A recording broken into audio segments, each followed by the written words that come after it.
Earth, a place that is widely known for having an atmosphere that we are slowly destroying and freshwater resources that are rapidly depleting. In this video, I'll be talking about 3 places in our solar system which, in my opinion, have some of the highest likelihoods of containing life outside of Earth. Place 1, Titan. Titan is a moon of Saturn, which is often talked about, and for good reason. For starters, Titan is 50% larger diameter-wise and 80% higher in mass than the moon of Earth. This makes Titan quite a large moon. In fact, it is both the solar system's biggest moon and bigger than Mercury. We also mustn't forget the atmosphere. Despite the moon while being a moon, it has actually an incredibly thick atmosphere. In fact, according to Wikipedia, this atmosphere is even bigger than our own atmosphere, being 1.19 times the mass of Earth. And because the moon is smaller than Earth, it has much higher surface pressure, being 50% more than Earth. Titan's atmospheric makeup is also pretty decent, with it being made mostly of nitrogen, with just some other compounds in there too, obviously, such as methane. So the fact that Titan has liquids on its surface makes it one of, if not the most Earth-like places in our solar system, other than Earth, obviously. Moreover, water ice actually fulfills like a rock-type role on the surface of Titan,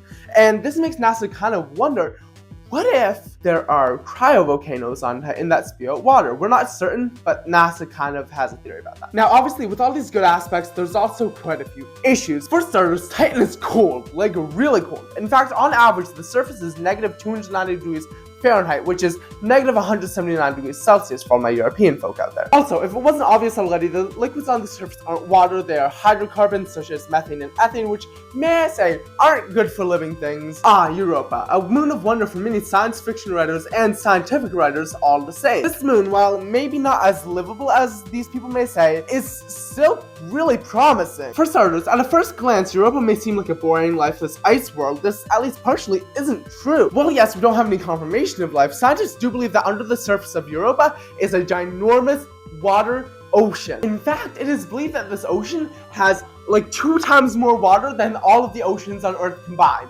That is insane. It's also suspected that Europa has hydrothermal vents, which on Earth is where life evolved. Now, obviously, just like Titan, there are some issues with this moon. And before you ask, yes, I just woke up, and yes, this has taken me 2 days so far to record. For starters, from what I understand, NASA has said that they are 100% certain if they are actually underground oceans. They could be something else. I'm not certain if this is true, so if it isn't, let me know in the comments, but this is just from what I learned in my research. Also, once again, Europa is cold, like really cold. In fact, its surface temperature never raises above negative 260 degrees Fahrenheit, which is, let me look at my computer quickly, negative 160 degrees Celsius. Now, do I even need to explain that this is not an ideal temperature for life? Because, well, it isn't. It's, anything that's alive on Earth would die in that temperature. But still, do with that what you will. Place 3, Enceladus. Just to preface this section will be a lot short, well, not a lot short, but still shorter than the Europa section due to them having a lot of the same issues and the same positives.